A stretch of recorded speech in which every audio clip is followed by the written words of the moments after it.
All right.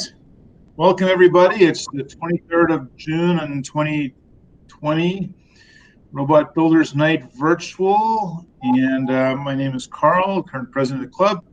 And tonight we're going to just have everyone kind of talk around the table at their own leisure. Since I don't have anything to share tonight and I have some personal business, I'm going to go silent and leave it to everyone else to proceed. So hope you guys have a good discussion, and I look forward to catching up and hope whoever might be watching this recording enjoys what y'all talk about. So with that, have a good chat.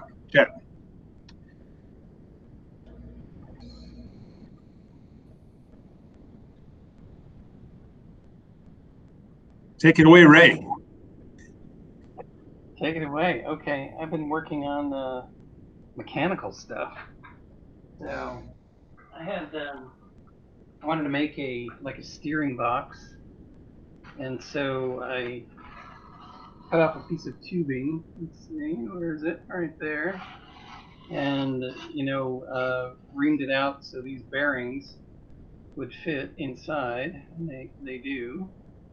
And it's kind of a snug fit, and I can lose the bearing in there. Oops, yep, lost it in there. So I was kind of looking at different diameter rods. This is 5/16. This one is 3/8, and I think I'm gonna have to go with 3/8 because I think the forces on the rod will probably bend or flex the rod at 5/16, but I think at 3/8 it's gonna be stiff enough.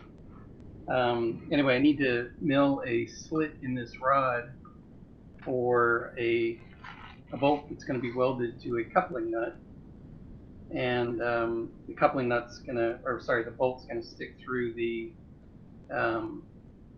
slit, and that's going to be my. It's not really a rack and pinion, but it's going to behave like a rack and pinion basically. I was just going to use this is an RS 550 motor, if you can see that or not, with a belt drive and a 5-to-1 gear reduction, and it should be fast enough to move the coupling nut back and forth on the threaded rod, because you don't want steering too slow. You want it fast enough, but and I think most cars these days have it's electric motor assisted power steering. They used to be hydraulic. Yeah. But now, I think it's just a motor, and it's you only really need it at slow speeds. At higher speeds, it's easy enough to turn the wheel. But if you're stopped, if you've ever had manual steering, remember manual steering, where you have to do the two arms, the two hands, and yank the wheel to turn it. So that's really where you need that assistance the most. And then as you get going faster and faster, you don't need it. But anyway, I have no doubt that there's some fuel efficiency gains when they stop doing hydraulic pumps for your power steering on that thing, right? I don't know how much, but it has to be some, right? Because it's definitely a less of a load on the motor, right? Something else that doesn't spin. oh yeah, right? Yeah. But most of them are still rack and pinion, but it's it's got a some sort of motor driving it, so you get mechanical advantage there. So, but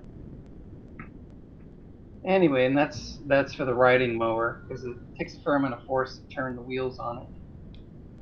So I've ordered some things from AliExpress, but I don't think they're going to get here till probably this time next month. So I thought in the meantime I could do some experiments and see what I could make in the meantime. So that's what I've been working on. Hey, Ray, do you think 5-to-1 is going to be sufficient? So you're going to be taking, Well, you're going to be turning the screw, right? At 5-to-1? Oh yeah, at 5-to-1, yeah, and then the let's see, 3/8. I think it's 16 threads per inch, so it takes 16 turns to move an inch. Yeah. And you know, I want, you know, I need it to move fairly fast. So it kind of depends on the load of the motor, but I was thinking that motor probably 5,000 RPM, so maybe you know, with a 5-to-1 reduction, 1,000 RPMs. But that's, you know, revolutions per minute. So I think that's going to be fast enough to move the wheels, because you don't want the steering so slow that you're always trying to get to, you know, one point when you never get to it. Now I'm more worried. I would be more worried about the power mechanical, because you're going to have a wheel on the end of it, right? I mean, well, it's, yeah, the two front but wheels. just like you said, if you're stopped, you know, it takes quite a bit of power to be able to turn it. Yeah. Okay, and I'm just curious if a motor with no gearbox and just a 5-to-1 seems like that would be not, you know, you can figure the motor torque is going to be really, really small, because it's you know, it's the 20 you said 2,000 RPMs. No, about 5, I think. 5,000. So I mean, you can figure out what the torque is, and I'm a little concerned that you might find that you might, under a stop condition, you might not be able to turn the wheel. Yeah. These, I think the RS 550s, you can get them with different windings, but I think this one, oh God, I can't remember what they said it was. I think it was. Is that a brushless 3-phase motor, or is it? No, it's a brush motor, and like an RS 550. Okay, but our 550 is just a form factor, I believe. Yeah, like I said, you can get all kinds of different windings on it. If that one's not big enough, I've got this honker. Yeah. It's actually a deer feeder motor. Okay. And it, you know, it's got a lot more torque than the little guy does. So, but I figured it out, looked it up. So it's going to advance one and cause the other one to retreat. That seems too low. Say that again. So I'm trying to think. It's going to advance one screw and cause the other screw to retreat, or is it just going to advance? Or are you going to have two motors? No, just one motor. But I've got some big servo motors that are about the size of that one. But I'm kind of limited on voltage. I didn't want to have more than you know, sort of nominal 12 volts. So I forget what this guy is. Well, you'll find out, right? I don't know. 2 pound inches, maybe. I think. I don't know. Maybe that seems too much. Maybe it's 2 ounces. I forget which one it was. But with the threads, it's about it's like an 80-to-1 ratio. Yeah. So 5-to-1, you know, with a belt. Yeah. And a cog belt, and then 16 threads per inch. Yeah. So you know, that's like 80 turns per inch. Yeah, it's kind of like a worm drive. It's kind of like a worm drive, in a sense. Right. Yeah. Yeah. You get mechanical advantage with the threads. They're like an inclined plane basically. Yeah. So it takes, you know, many more turns to move a distance, but it'll be interesting so that's experiment. Try to do. See how much force I can get out of it without smoking either motor, I hope. But and I'm waiting for that monster servo motor that was like, God, I don't know what it was, 400 pound-feet or pound-inches, I think. It was incredible. Or whatever 350 Newton centimeters is. Quite a bit though. Anyway, so that's what I've been playing.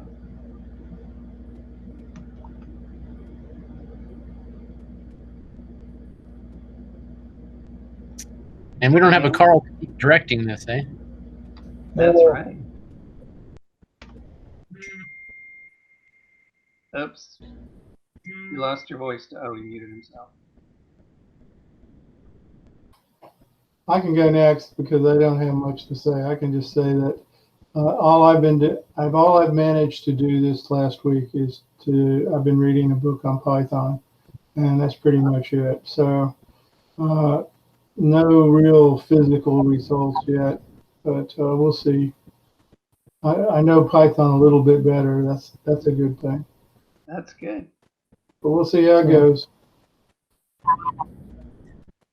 Well, I guess I can go next. I haven't done a whole lot of work on the robot. I think I mentioned last time I was on that I had gone ahead and finished building the integrated front bumper, and that's basically this whole assembly in the front, which actually comes off as a single unit, and it's got side, center, and 45-degree infrared, and then the bumper switches for the plastic in the front, and that has all of the connections from that come in these wires here and into a itsy bitsy board. And so the itsy bitsy basically receives all of the infrared and bumpers, and it's a slave to the Raspberry Pi. And so far, so good. It's all kind of working. I've debugged the hardware and the software, but there's been a number of things keeping me from getting back to that. I just got off the phone with the vet. We've got cat emergencies and things like that, and a new job. But the one thing that has been interesting is that I have a failed PhD program when I was in England. I never finished. And the work was in the field of knowledge representation, which is a subfield of AI. And so I had a lot of graph theory background. And part of the stuff I'm investigating right now comes off of I watched the video of last week's, and you've got that young guy, what's his name? No, it's the Malaysian guy, Ron Dagdag. Yeah, Ron Dagdag, yeah. Yeah, he has that little JetBot thing.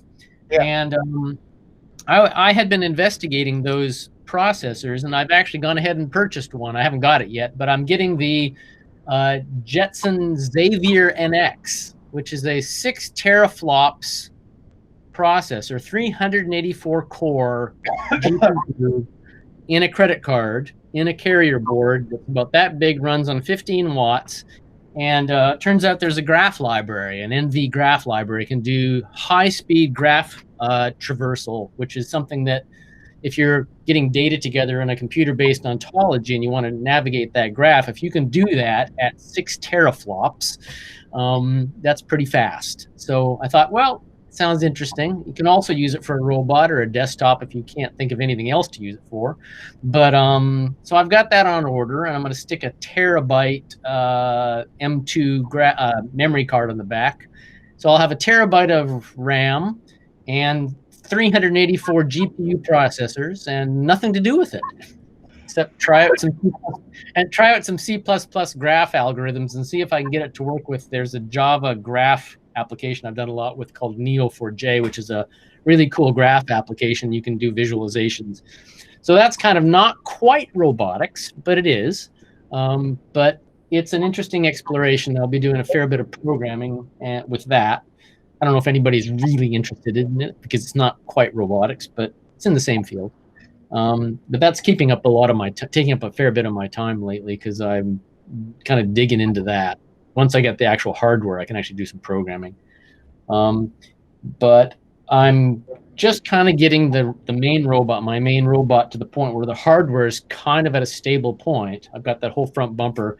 And so I can start kind of getting to the point where I'll start doing some trials and some actually letting it run around in the front deck. And I might have some videos to show in the next week or two. I don't know yet, but that's kind of where I'm at right now. Yeah. Hey, Murray, did I hear you just say that you ordered a JetBot? Yeah, not a JetBot, not the robot. I bought the Jetson Xavier NX, which is the processor. You didn't buy it. Well, I thought the JetBot uses it uses the smaller version called the Nano. Right. So you didn't buy that. You went ahead I bought its older brother. Okay, gotcha.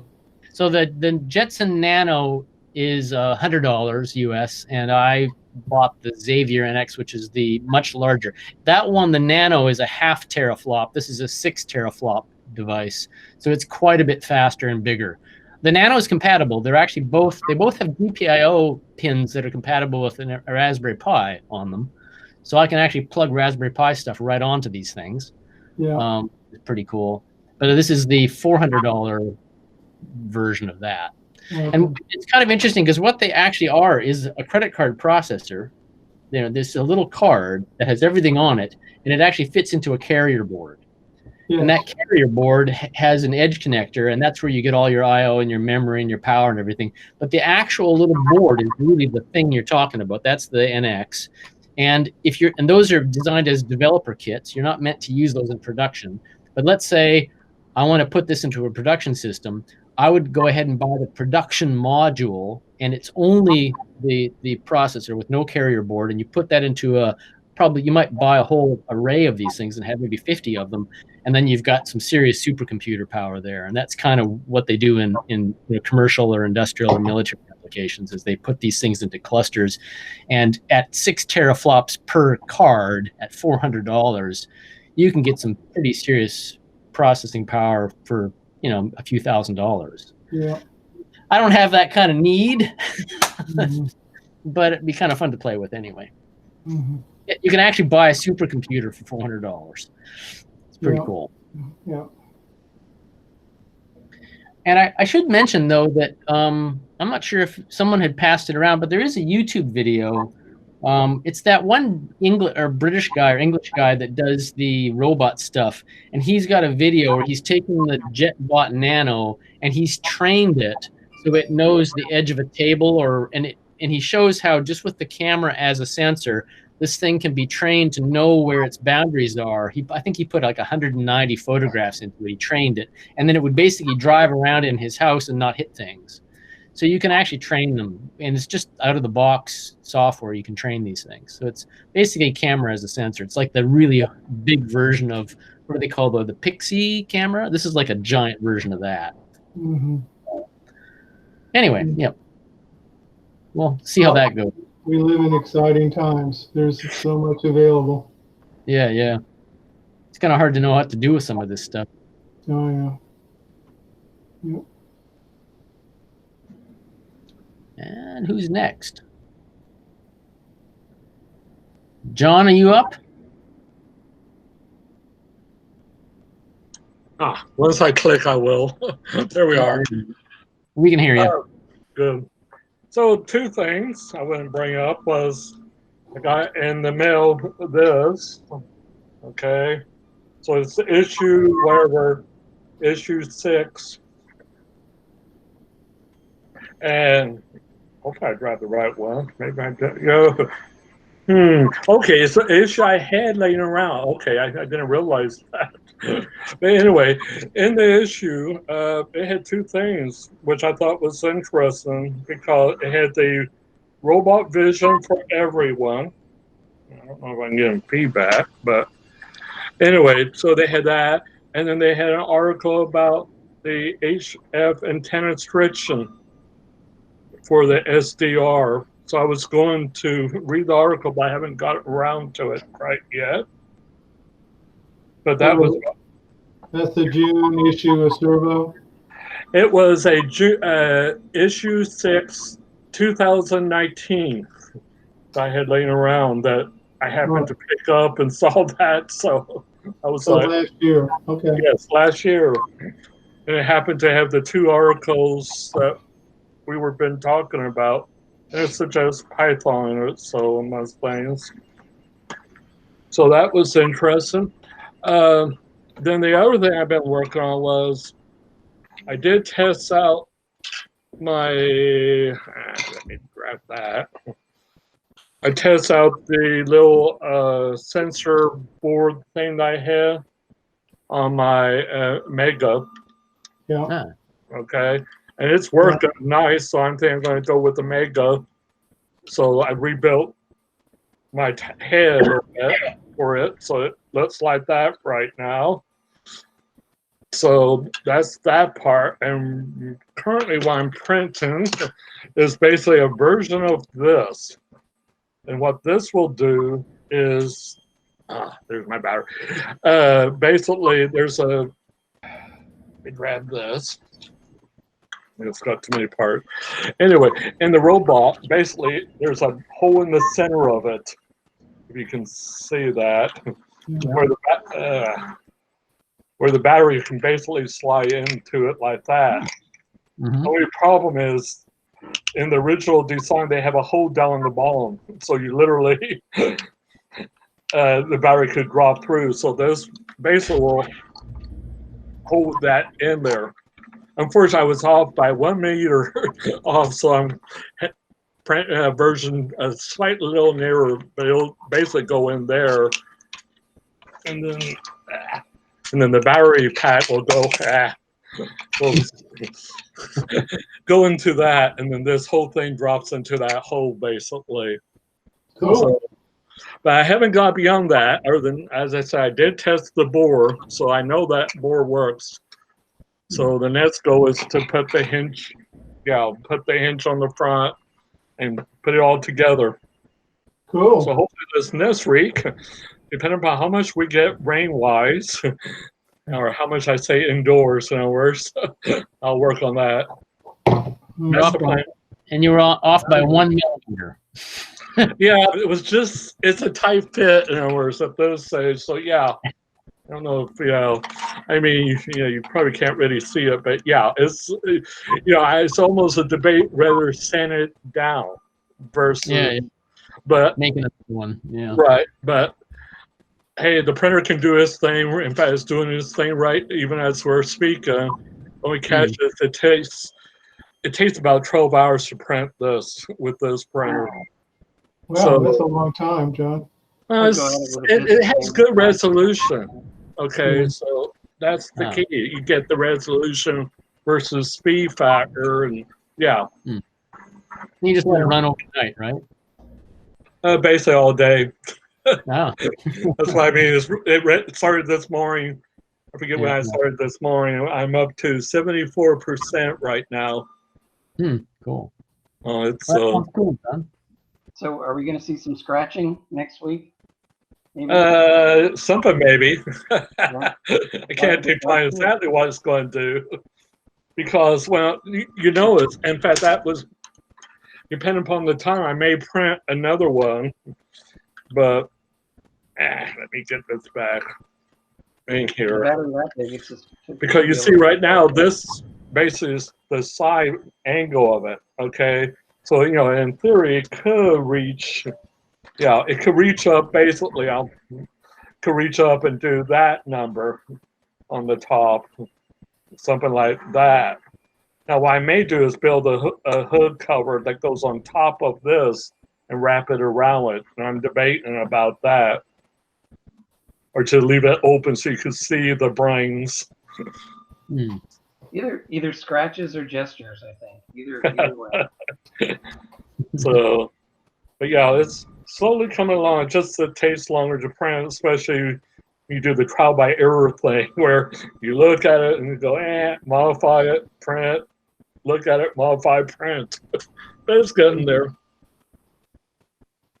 So that's what I've been up to mostly. So I guess who wants to go next? Real, Dave, or pick one, I guess, or Clay? Well, this is Dave. I don't have much to report since I'm mostly doing caregiver work. So my robot stuff is pretty much dead at the moment. Yep. On hold. Unfortunately, yes. Yep. Oh, Clayton, how about you? What you up to? Well, I'm busy at work learning Yocto, which is a build system to build a custom version of Linux. So instead of figuring out how to install Node.js on a platform, I have to figure out how to build it in in the first place. So that's Yeah. what I'm looking at. I do have one semi-robotic thing. This is work-related. I don't know if it's an Arducam.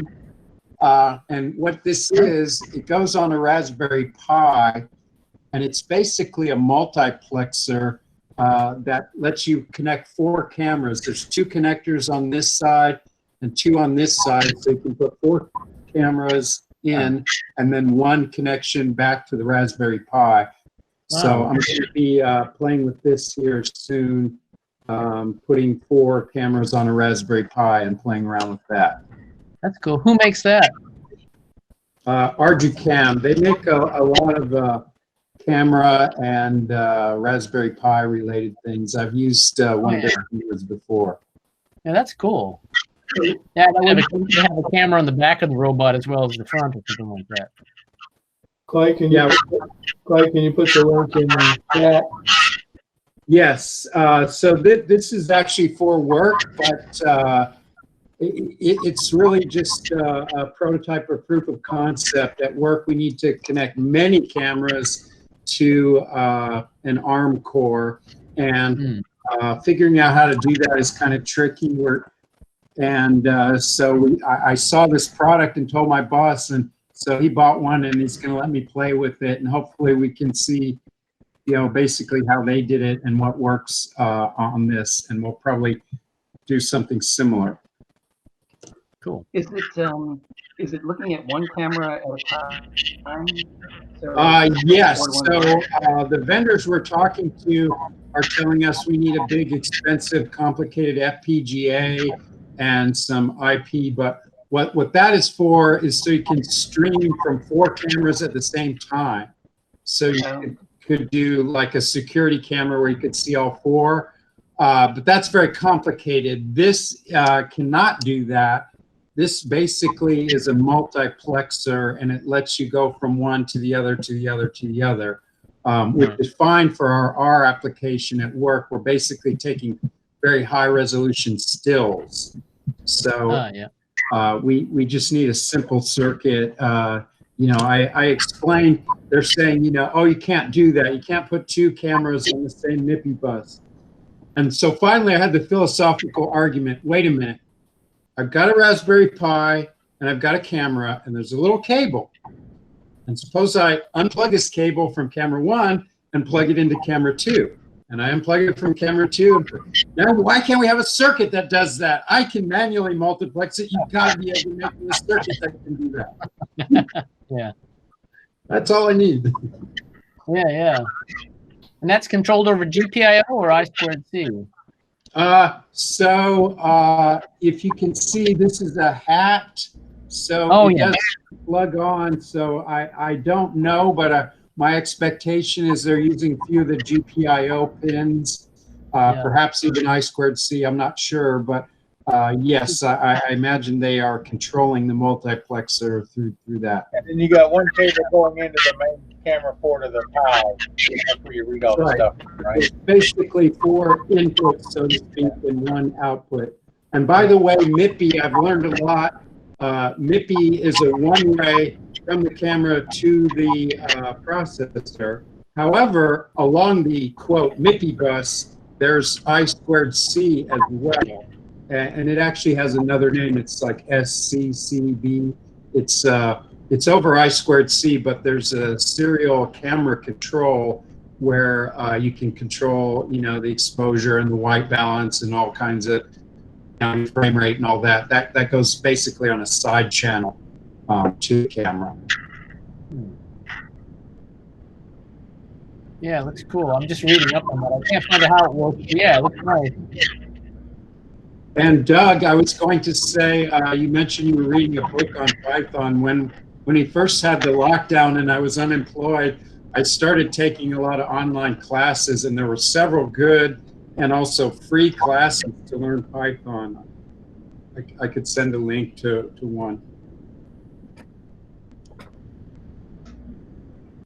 That's all I had. Can you stick it Doug, in you're muted. the chat or the comment so we can see it? I'll see it. And Doug, you're muted.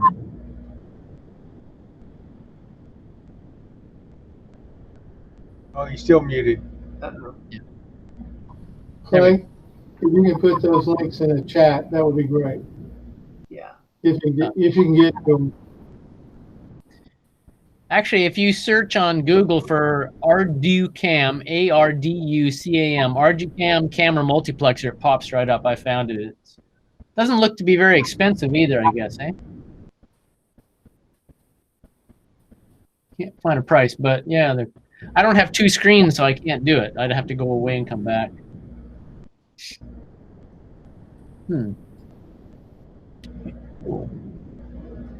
Harold, you got something going on? A little bit. Let's see. You'd started working on that one robot you showed us the guts of. What's going on with that? I still got the guts going on. What I was trying to do here, let me see if I can see what I got going on here. Desktop, overhead. Yeah. We can start with this. So what I've been playing with is trying to get the ROS onto this Latte pen. In fact, what it's doing now is installing some Visual Studio that I thought that I'd installed correctly, but not, because I was trying to do the binary directly on that. I got the source compiling, so it convinced me that yes, I can compile the source on my desktop and make it work. But I needed to work on this. Is going to be the brains of this computer, of this little robot. So while this was going on, and I was going through the downloads and whatever, and I'm doing some more downloads now, I got to the same point I got before, and it just cratered bad. Like, you go to fire it up, and it says failed to start process. And I'm like, no logs, no nothing. I don't know where in the process it decided to stop. You know, I have no idea on whatever it's going. Maybe I'm going to do some more research on that and figure that out. Yeah. But in the meantime, when I was working on that, because listening to you find folks, I found that I found a few things like these. You know, my motors here do not have encoders on them, and that's almost be imperative if I want to drive in a straight line. Any hope of driving in a real straight line anytime soon. And so I started. Well, let's go find these things. These are 22 millimeter in diameter motors. I'm like, okay, those got to be common motors, right? Well, kinda. If I go to Servo City and pull up the Actobotics, I can buy one of these that will fit the 22 millimeter hole with an encoder for about $55. Ooh, 55 bucks. I'm like, you know, I just don't really want to do that. You know, I mean, for this whole chassis and everything put together right here, that you essentially what you're seeing, it was like $80 for all the chassis parts and the hardware and everything together. And I'm like, heck, you know, one motor is like, that's crazy. So I'm like, that does sound like a lot of money for encoders. Yeah, it does sound like a lot of money. And these are a whole new motor. There's no way to actually put on one of a Hall effect. I guess I could do an optical encoder if I wanted to shoehorn it in there, but I'm like, I don't want to do that. Does the shaft, Harold, does the shafts extend beyond the back of the motor at all? Not really. Oh, okay. All right. Really. Then you're screwed. Yeah. I'm just screwed on that deal.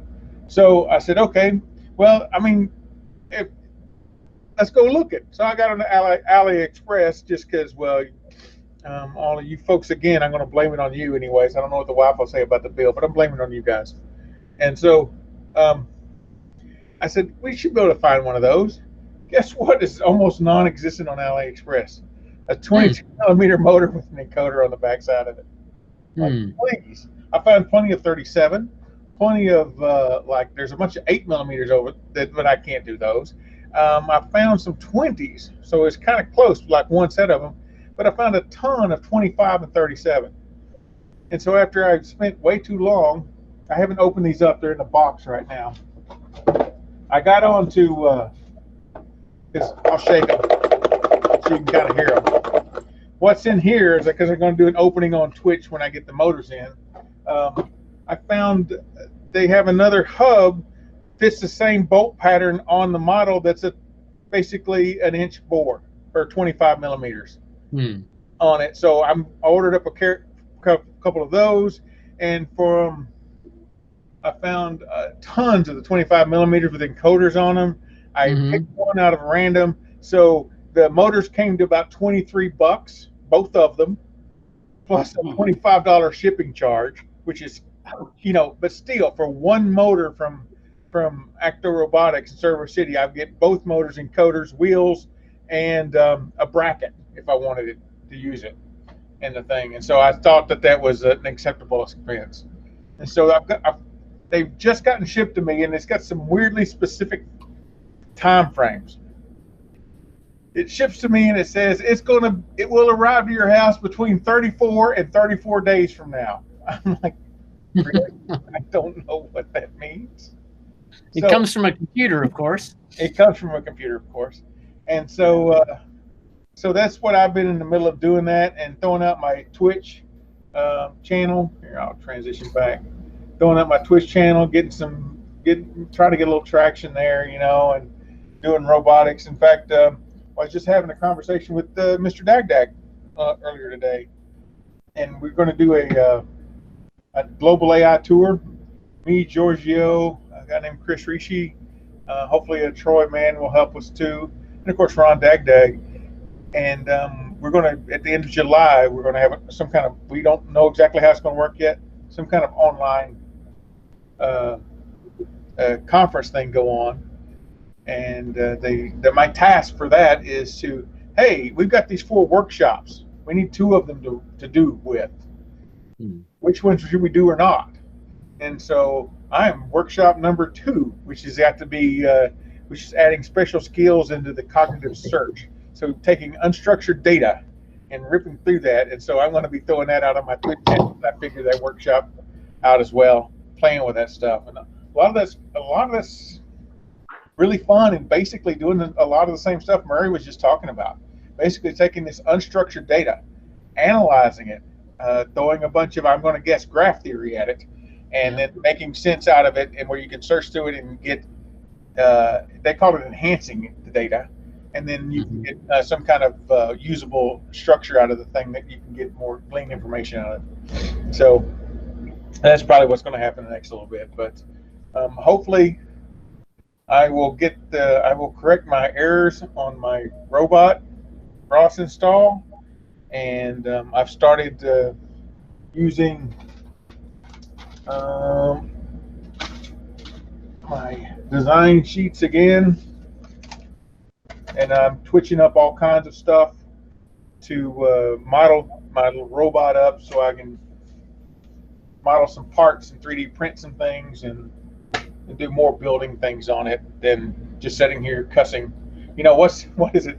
So I said the most used programming language. Anybody got an idea? Profanity. Yeah. You know what I mean? That's just all there is to it. So instead of sitting here cussing the thing and figuring it out, I've got some stuff. Oh, and another grand thing was, what I say, I plan on using these. This is my power supply with a adapter thing on it, right? Yep. My friend Jonathan Hoddle has decided to, and he's been on here a time or two, he's decided to go all rigid and get out of the Ryobi business. So he says, Harold, I can either give these to you or sell them for $10 in a garage sale. So I've got a crap load of tools, some of which I didn't ever think I would ever buy. And I got about 4 or 5 of these batteries, one of which I know I need to go do some work on, but some more like that. And I'm like, if I got to work on all of them, I don't really care. I just jumpstart the charging process again to get it charging until they won't charge anymore. And at that point, I don't really care, right? Because whatever work I put into them, I'm still ahead of the game as far as dollar amount goes for buying batteries. At least I figured. Well, Harold, one of the things, as you know, I'm using these Makita batteries, 19-volt batteries, or 18 volts, but they actually end up being about 20. And it turns out that for that Jetson Xavier Nano that on Dagdag's using, or the one that I'll have, they can take from 9 to 19 volts as their power supply on a standard plug. So I can actually go straight from one of these batteries into that thing. Oh, that's fantastic. Yeah, good power supply. Like a 4 amp hour, and it's a power, and you don't have to worry about these things. They're durable, so yeah, they are durable, and one of the nice things, if you're building to that standard, whether it's Makita or Ryobi Yeah. or Rigid or any of those standards. Yep. This battery is like 1.5 amp hours or something. If Yeah. I really need a bunch of battery, I can go out and buy a 5 amp battery of this as well. Right. It's a little fatter in the bottom, but this fits just the same, and it runs for, it'll run even further if I decide to. Oh yeah, like I think the biggest ones of the Makitas are 4 amp hours, and they've got this thing called an ADP-08 or an ADP-06 that fits on the top.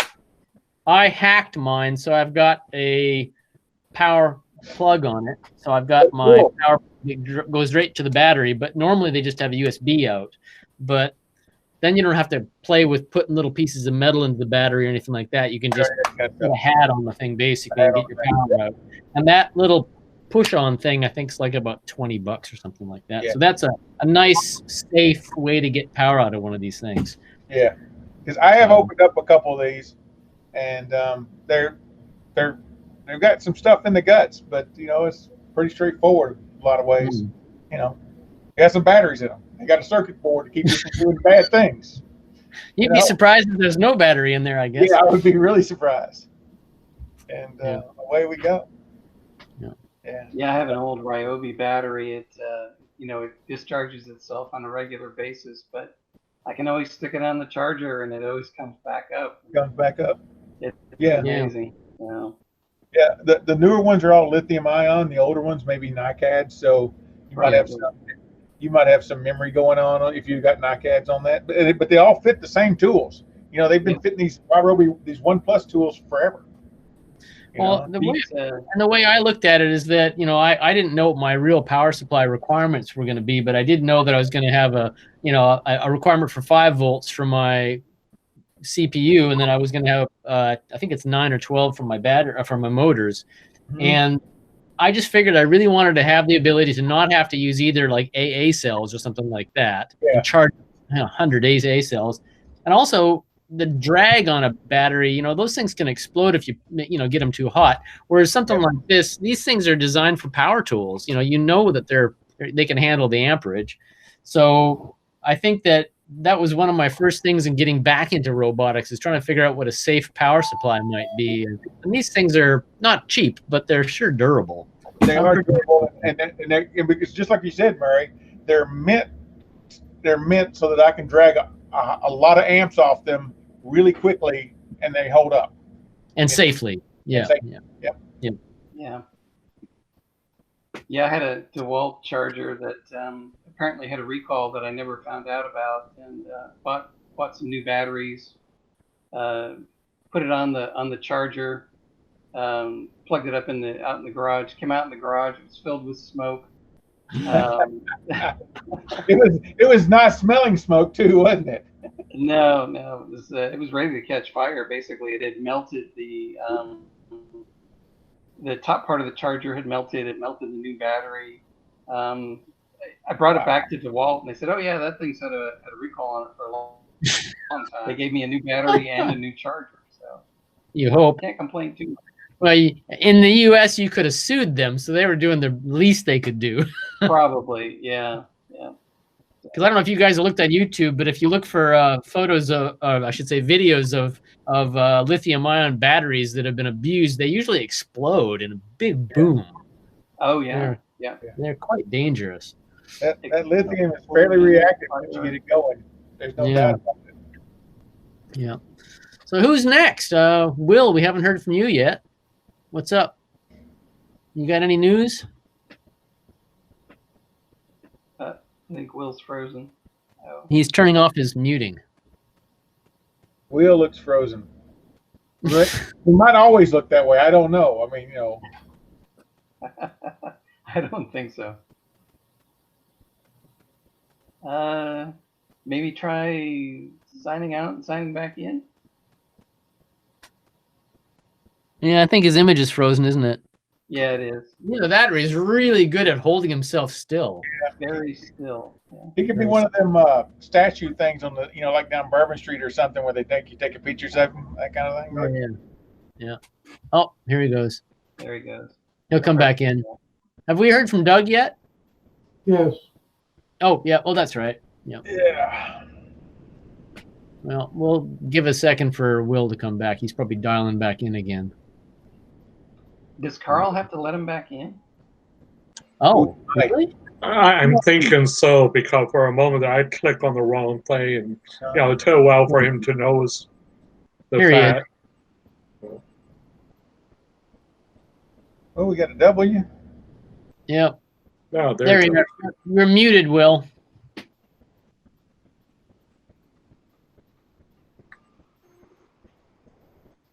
There we go. Oop. It froze on my screen again. Oh, there he goes. Am I still muted? Nope, we can hear you now. Okay.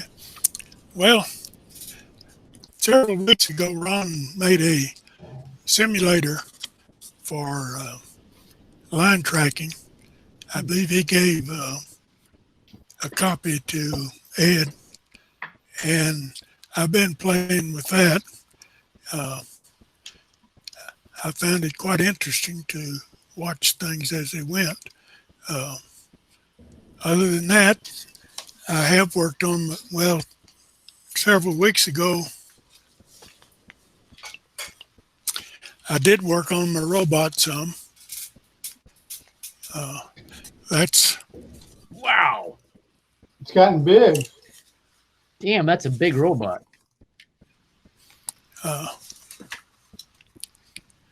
Yeah, there it is. that's the green thing is my line sensor. Oh, yeah. It's Wow. got a 64 element linear array in a chip, and then there's a lens. So it's acting kind of like a camera, but it's just got 64 linear elements. And Cool. its line is about 5 inches long, something like that. So each element is approximately a tenth of an inch, 100 thousandths. And I've had that for quite some time. I moved the sensor from where it was. I moved it back to over the back of the wheels. So you see the wheels are in line with the green sensor box. Yeah. And there you're looking into the bottom of it, and you can see I think you may be able to see some of the lens. No, probably not. Yep. It's not right And on the anyway- ground. It's above the ground, eh? The sensor, Yeah. it's looking down at the floor, since But it's a it- line following robot. But it's actually not near the ground. It's actually a fair bit above the ground. The sensor, I mean, the linear array is 8 inches above the floor. Wow. And there's a lens in between, so there's an image of the line or the floor cast onto the sensor up at the top. Sensor's only about 4/10 of an inch long. Oh, I see. It's a short sensor. It's in a 8-pin dip, transparent 8-pin dip, and you have to. The data comes out. It's analog data comes out sequentially for each of the cells, and so that works pretty good, except the intensity falls off very strongly towards the edges of the sensor, and so you gotta boost it. But like I say, I've been now working on trying to build basically a PID loop to control the steering.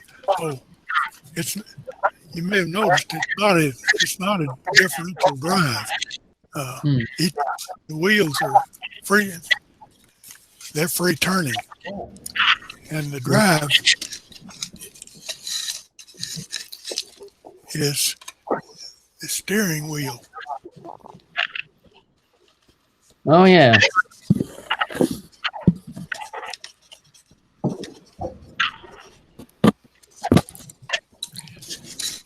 That's I quite an call it- interesting design. I call it my donkey cart. And the reason is I'm using one of Ron Grant's Mega Donkey processor boards.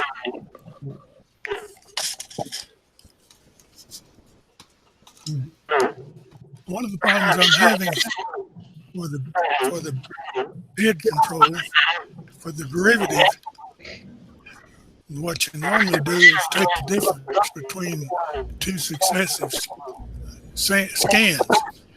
But it turns out with a not continuous sensor, sensor's actually 64 elements. The output of that sensor as you're moving across sideways across the line is actually a stair step. Each time a new sensor comes on, it jumps. Hey, And Clay, when you try- Clay, Yeah, I can you, can you hear me all Yeah, right? yeah, go ahead. It's Yeah, yeah, go ahead. Or So- coming from Craig's mic. the output of the sensor is actually a stair step, and when you differentiate a stair step, you get 0 with infinite in between. Oh And, yeah, yeah. So I'm kind of been working on that problem, and that's working on and the simulator seems to be doing quite well for helping me on that. I guess that's all I have for the time being. Yeah, I have to say, well, having tried to write my own PID controller, I don't know. It's tricky stuff, isn't it? Well, I don't think the PID controller is all that bad. Actually, rather than using a PID controller, what I think I'm going to be doing is using what's called a state space controller, where you feed. It's in a sense it's the same thing as a PID controller, except instead of feeding back, well, you actually you feed back the era and the rate of change of the era. Mm-hmm. And it's the rate of change of the robot moving. And the problem is then how do you measure or estimate the rate of change of the line moving across? And so that's where I'm working right now. Yeah, By the way, did you ever get your problem of being able to write your PID controller for your robot? Well, one of the things, I don't know if anyone would pay attention enough to remember, but I had, when I first wrote the PID controller, I had put the what do you call the thing that keeps it changing too fast? I'm just brain fart. It's the thing that keeps the rate changing. Keeps what? It's like if you think about it, and if you get into a car and you put you put the pedal to the metal. Accelerator. Yeah, but there's a thing that limits how fast it changes. Jerk. Jerk is what we call land. Pardon? Jerk is what we call that in 3D printer land. Acceleration is how fast something can change, and jerk A is how slew fast. limiter. Sorry, slew limiter. Slew Yeah. limiter. That works too. And Yeah, so yeah. when I first wrote my PID controller, I'd actually integrated the slew controller into the PID controller. And then in one of the conversations we had, David Anderson had said, no, don't do that. And so I pulled that out as a separate process. And then I just had a more pure PID controller. And the reason I was kind of nodding when you talked about the stair step is I remember when I was writing that is that my slew limiter, I guess, would sometimes return if I got the thing written wrong. I would see these stair steps, and I was getting like divide by 0 kind of arrows and stuff like that because on the verticals it wasn't working. And I finally got the slew limiter written, which is when you go back sometimes and you realize how simple something can be, you realize you were making it more complicated. So I've got this relatively simplified slew limiter now that if I say to the robot, go from 0 to 100%, the slew limiter, I can then control how fast it ramps up. The PID controller, I haven't had a lot of time to test, but yeah, Will, I've got it to the point now. it's in Python, and I'm pretty happy with the fact that it does seem to work pretty well. Now, one of the things that I did do with David's recommendation, I think, or just actually David's example, was that I started to actually graph the output or chart the output so I could see what my intended power was or intended velocity versus what the robot was actually doing. And I haven't really tuned it well enough. If you look, I can see it. It was overshooting still, and I've still got a bit of tuning on the P and the I and the D, but it seems to be, for a homemade PID controller, seems to be roughly what I want. The actual behavior of the robot, apart from the actual charts, seems to be pretty good, but in terms of the ideal of what the PID controller is supposed to do, I've still got a bit of work to do. You're trying to control the speed of the robot, right? Yeah, velocity. I want to be able to say go at so many meters per second, and the robot should ramp gradually up to that speed and hold that speed. And then, of course, the PID controller would hopefully hold it in a straight line. Because, you know, my ideal is sort of what David's been able to do, which is say, go 100 meters forward in a straight line and come back, and even with all the, you know, negotiate around trees and everything like that, or around tables. And so if you've got a good PID controller and you've got good encoders and you've got good programming, you don't need much more than that. It's sort of like you don't need AI, you just need a good brain. It's really what it comes down to. Actually, the odometry and the speed controller are separate things. You don't really need a very good speed controller to do. You have to have an excellent odometry. Yes, I agree. Yeah, I know. I think that's what I got out of David. Is that his skill at putting together, you know, odometry, and then having the ability to sort of take that in terms of programming up to a more abstract level, where you can say to the robot, you know, go this speed in meters per second or whatever, or maybe 70%, whatever, for this distance. To be able to say that in a programming language rather than just turn the motors on left and right is a lot more sophisticated.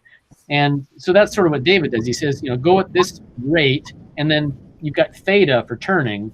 And that seems kind of ideal. It's like kind of the way that people operate in a way. I want to go about half as fast as I can, and I now want to turn a corner and go this way.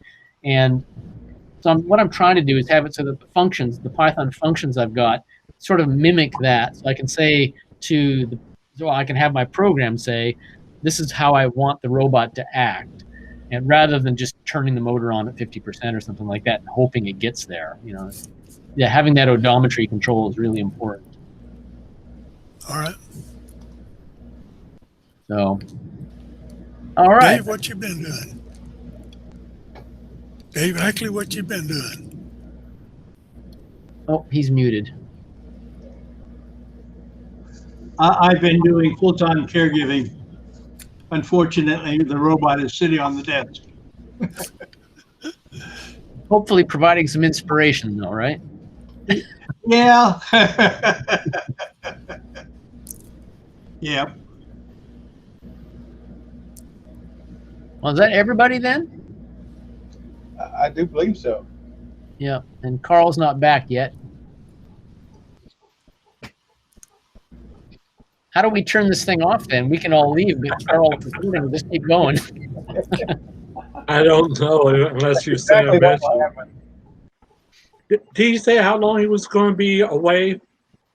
Offhand? Okay. I don't think he was quite sure. What? Probably not. Has anybody got a phone number I could text him? Yeah, I got it. I can hit him on Facebook. My messenger. Okay. I got him on. I seem to have a 3-hour YouTube. I guess you can always edit the dead air, right? Yeah, exactly. That's what may need to do. Well, he's already recorded himself 2 gigabytes worth of stuff out, him talking to somebody on the phone for hours. So, and it's a little precedence set there, I suppose. Well, when we're done with this, does he get a file, or it just ends up on Google? Yeah. Can you edit? He sends a file. Yes. Okay, initially, I would put in the headers and stuff and check it over and you know, Yeah. if something I felt was inappropriate, it might, it might not make the world sing. Whatever. Man, come on. That'd be Harold, right?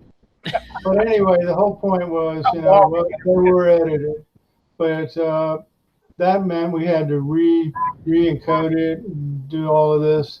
So now that he has it set up on it, where he just generates the file and I just move it to YouTube. Yeah.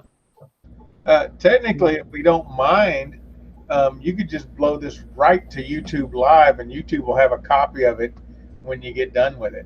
If you want to do that. Yeah, but what we're discussing is that this is going to go on and on and on. We could all say goodbye, but this video will just continue, and so we need to figure out how to cut it off. Yeah, but he can chop it off. Yeah, we can chop it off. It's not a big deal. So I'll be the first. Goodbye, guys. Okay. Bye. I'm All right, guys, have a good one. And we're aiming for next Tuesday.